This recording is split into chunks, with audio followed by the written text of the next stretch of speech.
BRS పార్టీకి ఉమ్మడి వరంగల్ జిల్లాకు చెందిన వర్ధన్నపేట మాజీ ఎమ్మెల్యే ఆరూరి రమేష్ షాక్ ఇవ్వనున్నారా అంటే అవుననే టాక్ వినిపిస్తుంది. ఇదివరకే పలువురు ఎంపీలు, మాజీ ఎమ్మెల్యేలు బీఆర్ఎస్ ను వీడి బీజేపీ కాంగ్రెస్ పార్టీలో చేరగా తాజాగా మాజీ ఆరూరి రమేష్ బీఆర్ఎస్ ను వీడేందుకు సిద్దం ఉన్నారని సమాచారం. త్వరలో బీజేపీలో చేరేందుకు రంగం సిద్దం చేసుకున్నట్లు స్థానికంగా ప్రచారం జరుగుతుంది. ప్రధాని నరేంద్ర మోదీ తెలంగాణ పర్యటన సందర్భంగా ఆరూరి రమేష్ బీజేపీలో చేరికకు ముహూర్తం ఖరారైనట్లు తెలుస్తోంది. ప్రస్తుతం ఆరూరి రమేష్ ఎవరికీ అందుబాటులోకి రావడం లేదని తెలుస్తోంది.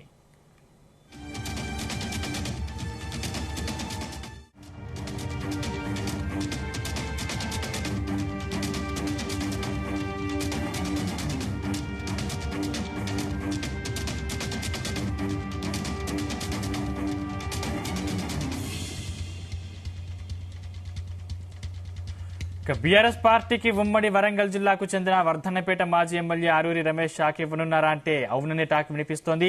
ఇదివరకే పలువురు ఎంపీలు, మాజీ ఎమ్మెల్యేలు బీఆర్ఎస్ ను వీడి బీజేపీ కాంగ్రెస్ పార్టీలో చేరగా తాజాగా మాజీ ఆరూరి రమేష్ బీఆర్ఎస్ ను వీడేందుకు సిద్దంగా ఉన్నారని సమాచారం. త్వరలో బీజేపీలో చేరేందుకు రంగం సిద్దం చేసుకున్నట్లు స్థానికంగా ప్రచారం జరుగుతుంది. ఇదే అంశానికి సంబంధించిన మరిన్ని పూర్తి డీటెయిల్స్ మా ప్రతినిధి శ్రీకాంత్ అందిస్తారు. శ్రీకాంత్.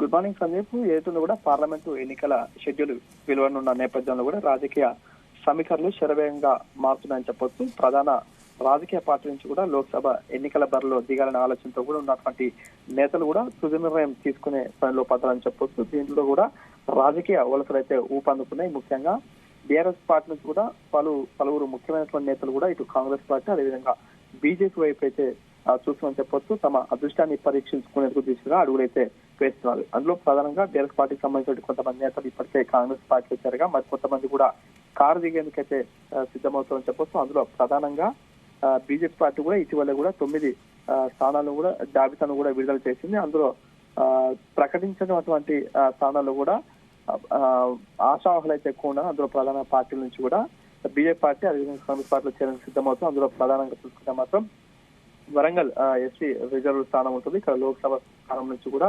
బలమైనటువంటి అభ్యర్థును దింపాలనే యోచన నేపథ్యంలో కూడా ఓవైపు బీజేపీ నాయకత్వం ప్లాన్ చేస్తుంది. ఈ క్రమంలో కూడా బీఆర్ఎస్ వరంగల్ జిల్లా అధ్యక్షుడు అదేవిధంగా మాజీ ఎమ్మెల్యే ఆరూరి రమేష్ కారు దిగేందుకైతే సిద్ధమవుతుందని చెప్పొచ్చు. ఈ యొక్క పార్టీ మార్పుపై కూడా గత కొద్ది రోజుల నుంచి కూడా ఇటు ఆరూరి రమేష్ కు సంబంధించినటువంటి ముఖ్యమైనటువంటి కార్యకర్తలు ముఖ్యమైనటువంటి నేతలతో కూడా ఆయన మాట్లాడడం జరిగింది.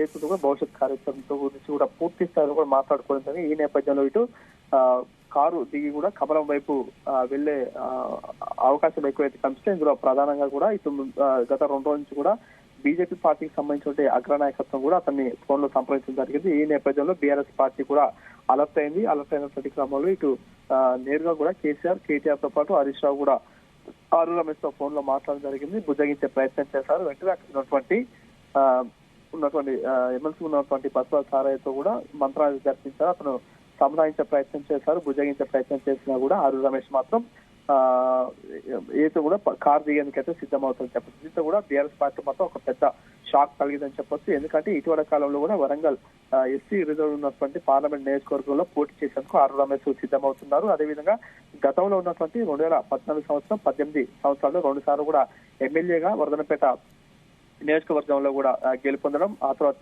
2023 జరిగినటువంటి ఎన్నికల్లో కూడా పరాజయం చెందినటువంటి క్రమంలో కూడా ఎంపీ సీట్ పై పోటీ చేసేందుకు సిద్ధమవుతుందో ఈ క్రమంలో కూడా బీఆర్ఎస్ పార్టీ కూడా ఏదైతే ఉందో ఇక్కడ కళ్యాణ్ శ్రీహరి కూతురున్నటువంటి కావ్య కూడా తీవ్రంగా టికెట్ కోసం ప్రయత్నిస్తున్నటువంటి క్రమంలో ఇటు ఆరూరి రమేష్ కు టికెట్ రాదనే ఉద్దేశం, అదేవిధంగా అధిష్టానం పట్టించుకోకపోవడంతో కూడా పార్టీ నుంచి ఎలాంటి పిలుపు రాకపోవడంతో కూడా వెంటనే కూడా కారు దిగి కమలం వైపు వెళ్లేందుకు సిద్ధమవుతున్నారు. మరోవైపు బీజేపీ పార్టీకి సంబంధించిన నేతలు కూడా ఆరూరి రమేష్ తో మంత్రాలు జరిపినటువంటి సిచ్యువేషన్ కనిపిస్తుంది. అంటే ఈ క్రమంలో గత 2 రోజుల నుంచి కూడా ముఖ్యమైనటువంటి కార్యకర్తలతో మాట్లాడడం, అదేవిధంగా నిన్నటి నుంచి కూడా ఆ ఫోన్ లో కూడా ఎవరితో సంప్రదించకపోవడం, ఎవరికి కూడా లీక్లు ఇవ్వకుండా ముఖ్యమైన నేతలతో కూడా సమావేశం జరిగినటువంటి సిచ్యువేషన్ కనిపిస్తుంది. అంటే నిన్న సాయంత్రం కూడా ఒక క్లారిటీ వచ్చే అవకాశం ఉందని చెప్పి అందరూ భావించారు. కానీ అందులో బీఆర్ఎస్ పార్టీకి సంబంధించిన నేతలు తరచూ ఫోన్లు చేసి మాట్లాడినా కూడా అతను మాత్రం బుజ్జగించే ప్రయత్నాలు చేసినా కూడా అతను మాత్రం వినే స్థితిలో లేడు. ప్రస్తుతానికి మాత్రం అతను ఏదైతే ఉందో ఇప్పుడు నరేంద్ర మోడీ పర్యటన ఉంది తెలంగాణలో, ఈ నేపథ్యంలో నరేంద్ర మోడీ ఆధ్వర్యంలో జాయిన్ అవుతారా, లేకపోతే కొద్ది రోజులు అయిన తర్వాత ఢిల్లీకి వెళ్లి బీజేపీ పార్టీలో జాయిన్ అవుతారా అని చెప్పి వేచి చూడాల్సిన అవసరం అయితే కనిపిస్తుందని చెప్పొస్తుంది. శ్రీకాంత్, అంటే ఎన్ని రోజులు బీఆర్ఎస్ పార్టీలో పదవులు అనుభవించి ఇప్పుడు అధికారం కోల్పోయాక పార్టీని వీడుతున్నారు, అంటే ఇది బీఆర్ఎస్ పార్టీకి షాక్ అనుకోవచ్చా? ఖచ్చితంగా చెప్పొచ్చు. ఎందుకంటే కూడా బీఆర్ఎస్ పార్టీలో కూడా 2 పర్యాయాలు కూడా ఎమ్మెల్యేగా పోటీ చేయడం, అదేవిధంగా భారీ మెజార్టీతో గెలిచాడు.